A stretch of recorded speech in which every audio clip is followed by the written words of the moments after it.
Hello दोस्तों, welcome back. आज हम बात करेंगे ट्रांसफॉर्मर्स मूवी के पूरे फ्रेंचाइज के बारे में इन अ क्रोनोलॉजिकल ऑर्डर। क्योंकि आपने अगर ट्रांसफॉर्मर्स मूवी देखी भी है तो आपको उसकी मेन स्टोरी अब तक नहीं पता। तो देरी क्यों, शुरू करते हैं। लेकिन शुरू करने से पहले do subscribe and support our channel. In Transformers पूरी स्टोरी स्टार्ट होती है from the cube Allspark. Cube एक सोर्स है जिससे ट्रांसफॉर्मर्स क्रिएट हुए थे, जो कि उनका खुद का मानना था। लेकिन हम एज ऑफ एक्सटिंक्शन में जान पाते हैं कि ट्रांसफॉर्मर्स किसी मैजिकल क्यूब से नहीं बल्कि उन्हें क्रिएट किया था द क्रिएटर्स ने। द क्रिएटर्स अर्थ पर 65 मिलियन सालों पहले आते हैं एंड ये लोग अर्थ पे सीड्स प्लांट करते हैं। लेकिन ये पेड़ पौधों वाली सीड्स नहीं थी, ये सीड्स थी टेराफॉर्मिंग सीड्स, जो कि ऑर्गेनिक मैटर को ट्रांसफॉर्मिंग में कन्वर्ट करती है। ट्रांसफॉर्मर्स बेसिकली मशीन्स है, इसलिए उन्हें जिंदा रहने के लिए एनर्जियन की ज़रूरत है। एनर्जियन क्रिएट करने के लिए ट्रांसफॉर्मर्स के पास स्टार हार्वेस्टर है एंड स्टार हार्वेस्टर एक पूरे तारा को निगलकर उसकी एनर्जी को स्टोर कर सकती है। अब जो प्राइम्स थे यानी कि लीडर ऑफ प्लैनेट साइबरट्रॉन, इन सब में एक रूल था कि कभी भी ये लोग किसी ऐसे प्लैनेट की सन को डिस्ट्रॉय नहीं करेंगे जिसमें लाइफ एग्जिस्ट करती है। लेकिन एक इनमें से प्राइम था जिसका नाम था द फॉलन। वही रूल को तोड़कर अर्थ पर आ जाता है एंड इजिप्ट में एक स्टार हार्वेस्ट को एक्टिवेट कर देता है। फॉलन को रोकने के लिए बाकी प्राइम्स अर्थ पर आते हैं एंड फॉलन को ट्रांसफॉर्मर्स जेल में कैद कर देते हैं। अब बाकी प्राइम्स खुद को सेक्रीफाइस करके स्टार हार्वेस्टर की द मैट्रिक्स ऑफ लीडरशिप को प्रोटेक्ट करते हैं, खुद को पिघलाकर। 1000 साल बीत जाते हैं एंड साइबरट्रॉन पर अब एक सिविल वॉर छिड़ चुकी थी दो ग्रुप्स के बीच, जिनका नाम था ऑटोबॉट्स और डिसेप्टिकॉन्स। ऑटोबॉट्स जिनका लीडर था ऑप्टिमस प्राइम और डिसेप्टिकॉन्स का लीडर था मेगाट्रॉन, जो कि फॉलन का अप्रेंटिस था। वॉर में ऑटोबॉट्स हार जाते हैं, इसलिए सेंटिनल प्राइम, जो कि ऑप्टिमस का मेंटोर था, वो साइबरट्रॉन प्लैनेट से द अर्थ नाम की शिप में एक हाईली एडवांस टेक्नोलॉजी लेकर एस्केप करता है। क्योंकि इस टेक्नोलॉजी की मदद से ऑटोबॉट्स ये लड़ाई को जीत सकते थे। लेकिन डिसेप्टिकॉन शिप पर अटैक करते हैं एंड शिप टुकड़ों में बट जाती है। इसके बाद सेंटिनल प्राइम और उसकी टेक्नोलॉजी के साथ क्या हुआ हम आगे जानेंगे। 10,000 BC के दौरान द क्यूब ऑलस्पार्क अर्थ पर गिरती है, जिसके पीछे डिसेप्टिकॉन्स का लीडर मेगाट्रॉन भी अर्थ पर आ जाता है। लेकिन वो आर्टिक ओशन में क्रैश लैंडिंग कर जाता है, जहाँ पर यह अब 12,000 सालों तक जमा रहने वाला था। अब हम 484 AD के वक्त में आगे बढ़ते हैं, जहाँ पर किंग आर्थर और उसके राउंड टेबल लड़ाई कर रही थी अपने एनिमी सेक्सॉन्स के खिलाफ। दरअसल ये लोग लड़ाई करके थोड़ा वक्त बना रहे थे अपने जादूगर मर्लिन के लिए, जो कि एक ऐसी वेपन की तलाश में गया था जिससे ये लोग वॉर को जीत पाएंगे। ये वेपन एक स्टाफ थी जो कि क्विंटेसन नाम के एक साइबरट्रॉन की गॉडेस का था, जिसे उसी के एक नाइट ने बहुत पहले चुरा लिया था ताकि वो अर्थ को डिस्ट्रॉय ना कर सके। मर्लिन स्टाफ की मदद से आर्थर उसके नर्ड्स को पावर दे देता है, जिससे ये लोग वॉर को जीत जाते हैं। मर्लिन के स्टाफ के यूज करने पर मर्लिन की DNA स्टाफ में एनकोडेड हो जाती है, इसलिए बस मर्लिन की ब्लड लाइन, या यूँ कहें कि मर्लिन के वंशज में से ही कोई होगा जो कि स्टाफ को फ्यूचर में यूज कर पाएगा। अब बाकी दुनिया को ट्रांसफॉर्मर्स और स्टाफ की पावर के बारे में कुछ पता ना चले, इसलिए राउंड टेबल के सारे योद्धा शपथ करते हैं। राउंड टेबल के सारे knights the order of the विटिकन्स फॉर्म करते हैं एंड इस ऑर्डर के वंशज को हम पूरी हिस्ट्री के दौरान देख पाते हैं, जैसे कि Michelangelo, da Vinci, Shakespeare, Stephen Hawking और सैम, जो कि मूवी का मेन हीरो है। अब वक्त आ चुका है कि हम द ऑर्डर विटिकन्स की फैमिली हिस्ट्री के बारे में कुछ जानें। 1897 में हम रिनाउंड एक्सप्लोरर कैप्टन एरकबल विटिकी को देखते हैं, जो कि आर्टिक सर्कल को एक्सप्लोर कर रहा था। खोद के दौरान ये बर्फ के अंदर गिर जाता है, जहाँ पर उसे मेगाट्रॉन जमा हुआ मिलता है। यहाँ पर कैप्टन गलती से मेगाट्रॉन की नेविगेशन सिस्टम को एक्टिवेट कर देता है, जिससे होता यह है कि उसकी लोकेशन चश्मों पर इम्प्रिंट हो जाती है। 1913 में क्यूब 7 इंसानों को मिलती है, जिसे हिस्ट्री द फर्स्ट 7 के नाम से जानती है। 14 साल बाद ये 7 आदमी पिलर बनते हैं सेक्टर 7 की, जो एक ऐसी खुफिया गवर्नमेंट ब्यूरो एजेंसी थी जो एलियन से अर्थ को बचाती थी। 7 साल बाद बर्फ में जमे मेगाट्रॉन को सेक्टर 7 वाले होर्डम के अंदर छिपा देते हैं द क्यूब ऑलस्पार्क के साथ। वर्ल्ड वॉर 2 के दौरान बम्बलबी, जो कि ऑटोबॉट्स का स्काउट था, एलाइड फोर्सेस की मदद करता है वॉर को जीतने में हिटलर के खिलाफ। एंड अब हम जानेंगे कि पहले सेंटिनल प्राइम जिस टेक्नोलॉजी के साथ एस्केप करते हुए एस्केप में खो जाता है उसके बारे में। साल 1916 में सेंटिनल प्राइम फाइनली मून में क्रैश लैंडिंग करता है एंड इस क्रैश लैंडिंग के बारे में यूएस को पता चल जाती है। लेकिन अब तक इंसानों के पास स्पेस में जाने की टेक्नोलॉजी नहीं थी। यूएस से पूरे 8 साल लगा देती है एंड पहली बार इंसान चांद पर पैर रखता है with the help of Apollo 11। Moon पर इन्हें द आर्क शिप मिलती है, जिसके अंदर सेंटिनल प्राइम इन्हें डोमिनेंट स्टेट में मिल जाता है। यूएसए के बाद रशिया भी मून पर पहुंच जाती है एंड ये लोग द आर्क शिप की एक फ्यूल सेल को अपने साथ अर्थ पर ले जाते हैं। रशिया इस फ्यूल सेल पर बहुत सारे टेस्ट करती है, जिसका रिजल्ट एक डिजास्टर का रूप ले लेती है, जिसे रशिया एक न्यूक्लियर पावर प्लांट मेल्टडाउन का कवर अप देती है। 2003 में नासा का रोवर मार्स से एक छोटा सा वीडियो ट्रांसमिट करता है ऑफ स्टार स्क्रीन, जो कि मेगाट्रॉन का सेकंड इन कमांड था। 4 साल बाद डिसेप्टिकॉन्स फाइनली अपनी चाल चलते हैं bye attacking American intelligence system, ताकि उन्हें उनके लीडर मेगाट्रॉन की लोकेशन पता चले। अमेरिकन इंटेलिजेंस से इन्हें पता चल जाता है कि मेगाट्रॉन की लोकेशन की कोऑर्डिनेट्स कैप्टन विटविकी के चश्मे में इम्प्रिंटेड थी। ये चश्मा प्रेजेंट में सैम के पास था, जो कि कैप्टन विटविकी का पर्प होता था। सैम इस दौरान एक पुरानी सी कार खरीद लेता है, जो कि दरअसल बम्बलबी ही था, एक कार के फॉर्म में। डिसेप्टिकॉन सैम का पता लगा लेते हैं, लेकिन बम्बलबी सैम को इनसे प्रोटेक्ट करता है और ऑप्टिमस प्राइम भी बाकी ऑटोबॉट्स के साथ फाइट को ज्वाइन करता है। यहाँ पर सेक्टर 7 पहुँच जाती है और सैम को बम्बलबी के साथ अरेस्ट करके होवर डैम ले जाते हैं, जहाँ पर सेक्टर 7 ने मेगाट्रॉन और द क्यूब ऑलस्पार्क को रखा हुआ था। डिसेप्टिकॉन्स इनका पीछा करते हुए फैसिलिटी में पहुंचकर पूरे सिस्टम को हैक कर देते हैं, जिससे होता यह है कि मेगाट्रॉन अपनी क्रायो स्लीप से जाग जाता है। डिसेप्टिकॉन्स और ऑटोबॉट्स की लड़ाई फिर शुरू हो जाती है एंड सैम क्यूब की मदद से मेगाट्रॉन को मार गिराता है। यूएस गवर्नमेंट इस हादसे के बाद सेक्टर 7 को बंद करवा देती है एंड मेगाट्रॉन के बचे हुए रैकेज को समंदर की गहराइयों में डिस्पोज कर देती है। ऑटोबॉट्स का लीडर ऑप्टिमस प्राइम यहाँ पर स्पेस में एक मैसेज ट्रांसमिट करता है बाकी ऑटोबॉट्स को, जो कि छिपे हुए थे स्पेस में, उन्हें इस वॉर में शामिल होने के लिए। नाउ स्टोरी कंटिन्यूज और साल है 2009 का।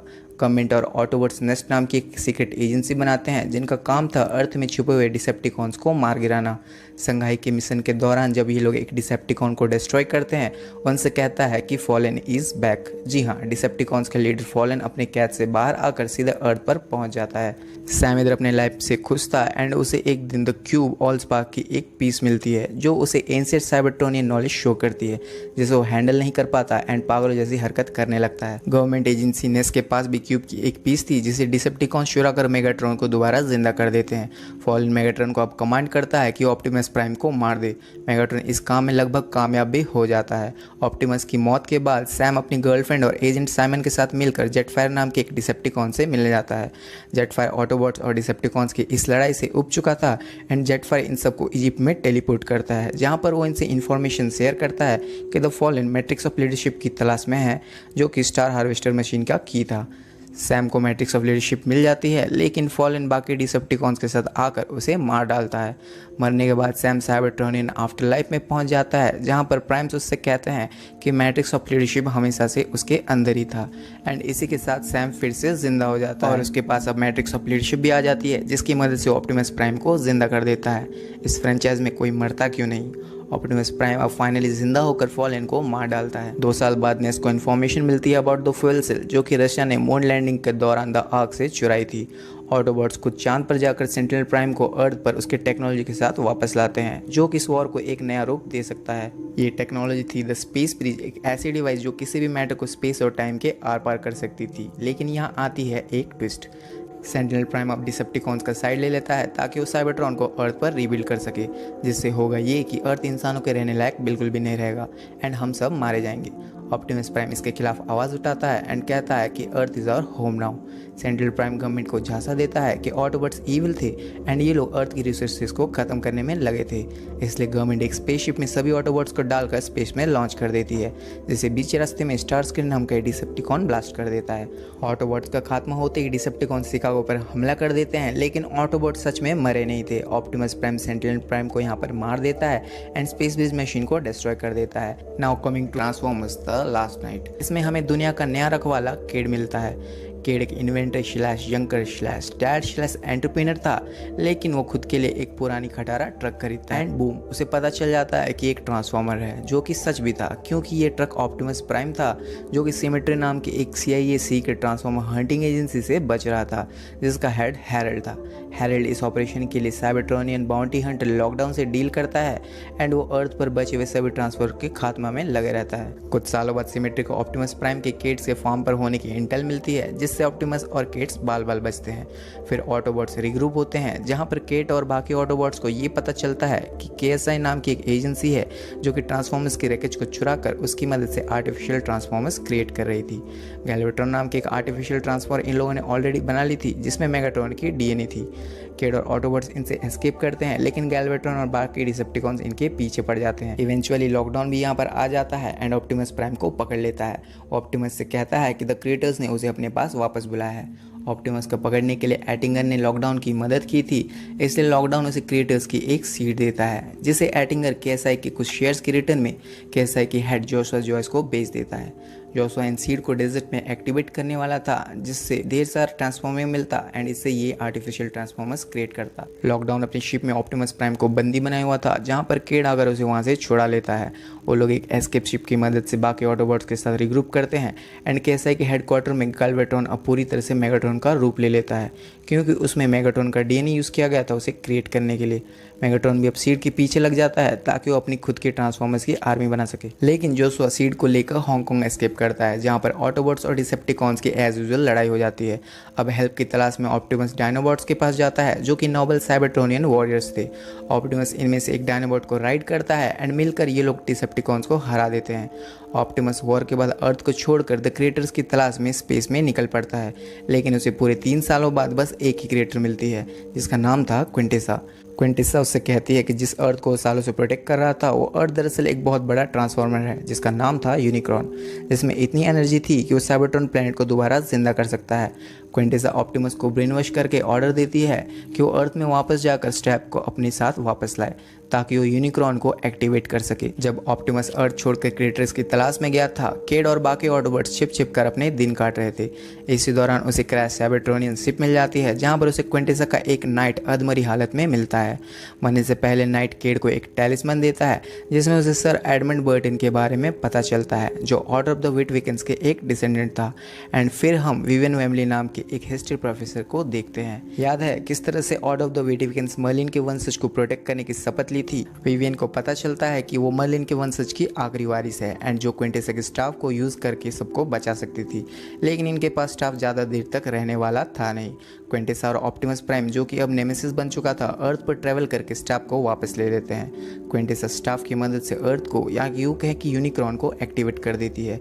अब नेमेसिस को रोकने के लिए बम्बल भी आता है एंड इन दोनों में लड़ाई हो जाती है। बम्बल भी फाइट को हार रहा होता है, लेकिन यहाँ पर उसकी ओरिजिनल वॉइस आ जाती है, जिसे सुनकर नेमेसिस वापस से ऑप्टिमस प्राइम बन जाता है। साइबरट्रॉन के नाइट्स ऑप्टिमस की इस गद्दारी पर उसे मारने ही वाले थे, लेकिन केड यहाँ पर उसे प्रोटेक्ट करने के लिए तालिस्मान के साथ फाइट में एंटर करता है, जो कि एक्सकेलिबर नाम के एक लेजेंडरी स्वॉर्ड में कन्वर्ट हो जाती है।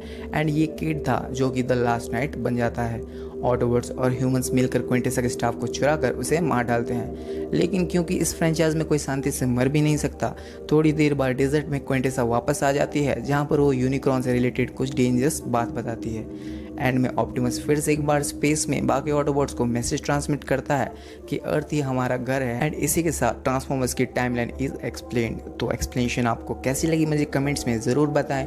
वीडियो को लाइक करना ना भूलें एंड चैनल को सब्सक्राइब करना तो बनता है। तो तब तक के लिए थैंक यू एंड बाय।